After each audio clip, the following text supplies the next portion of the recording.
Bonjour à tous, ici c'est Ben. Aujourd'hui on est dans le sanctuaire Attendre le bon moment. On va se retrouver sur cette plateforme en voyant un orbe propulsé par une plateforme et on se dit qu'on va pouvoir le dévier de son axe. Alors pour le faire, on va utiliser le cinétisme pour figer la boule et lui mettre une ou deux flèches. Ça devrait suffire. Voilà, l'orbe va pouvoir rejoindre son mécanisme, ce qui va activer la plateforme et ce qui va nous permettre de nous propulser dans les airs.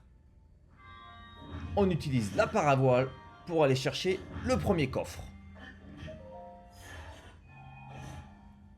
Ensuite, on se retourne et on va se positionner juste sur la gauche pour pouvoir atteindre la plateforme du second coffre. Il va falloir découper les deux cordes. Alors j'utilise encore des flèches. Voilà. Le coffre va tomber et on va pouvoir récupérer le contenu du coffre et également nos flèches. Pas très intéressant cet arc du faucon.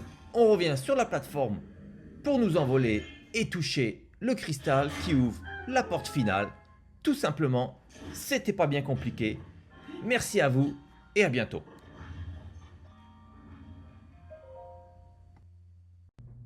Bonjour à tous, ici c'est Ben, un nouveau sanctuaire, les moulins à vent. Donc, dès les premiers instants, on se rend compte qu'il y a pas mal de moulins à vent et effectivement qu'il va falloir tous les allumer. Alors, au début, franchement, on procède par tâtonnement. Ce que j'ai trouvé le plus important, c'est de ne pas oublier de revenir au début pour avoir une vue holistique, cette vue d'ensemble sur l'ensemble des hélices qui sont activées, celles qui restent à activer, et donc essayer de réfléchir quel moulin à vent il va falloir faire pivoter. Et donc à chaque fois, on va en faire pivoter un ou deux de façon incrémentale et revenir sur la base de départ pour avoir cette vue d'ensemble. Il est très difficile d'avoir la solution du premier coup. Évidemment, on peut aller un peu plus loin dans la vidéo et trouver la solution directe et l'emplacement des moulins à vent pour pouvoir activer l'ensemble des hélices. Voilà, je vous montre un petit peu, oui, pour vous montrer que c'est une solution qui ne se trouve pas du premier coup, mais comme tout le monde, voilà, j'y suis allé par tâtonnement. Bon, on active les derniers.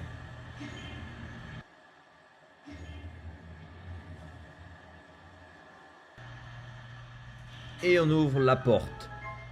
Alors là, vous savez qu'il y a toujours des coffres dans les sanctuaires et je n'avais pas trouvé de coffre. Donc, arrivé à la porte, je me suis dit, c'est bizarre, il doit bien y avoir quelque chose. Et effectivement, si vous prenez l'escalier de départ sur votre droite, donc en revenant sur votre gauche, vous trouvez cette zone. Alors ici, on comprend qu'il va falloir activer l'embout enfin, mais vous allez voir des coffres sur les côtés. Donc hop, on s'arrête sur le passage.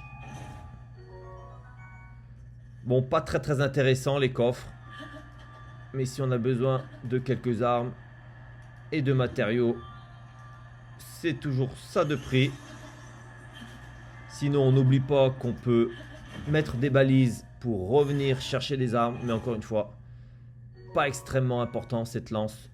On en trouvera sur les ennemis à l'extérieur du sanctuaire. Bon, tout simplement, donc, voilà, on utilise notre module pour créer des blocs de glace. On va tout simplement s'agripper à ces blocs, monter, donner un coup dans le cristal. Et en fait, vous faites pivoter un moulin à vent qui était dans l'eau. Ouais, tout simplement, on va encore débloquer une porte, enfin du moins une grille qui va nous donner un nouveau coffre et un cœur antique. Cœur antique qui a un peu plus de valeur que les lances et autres matériaux. Voilà, c'est tout pour aujourd'hui. Merci à tous. Et voilà, une petite astuce pour le sanctuaire Danger pour la glace où vous devez amener ce bloc de glace en fin de parcours. Alors on va se positionner comme ceci pour pouvoir figer le bloc et se retrouver en dessous. On va lui affliger un maximum de dégâts avec des flèches explosives. Attention aux explosions et affiner avec des flèches simples. Le bloc de glace va se retrouver propulsé à l'étage en fin de parcours. Et voilà, vous n'avez plus qu'à faire le parcours tout simplement, récupérer votre bloc de glace et franchir la porte. Et voilà!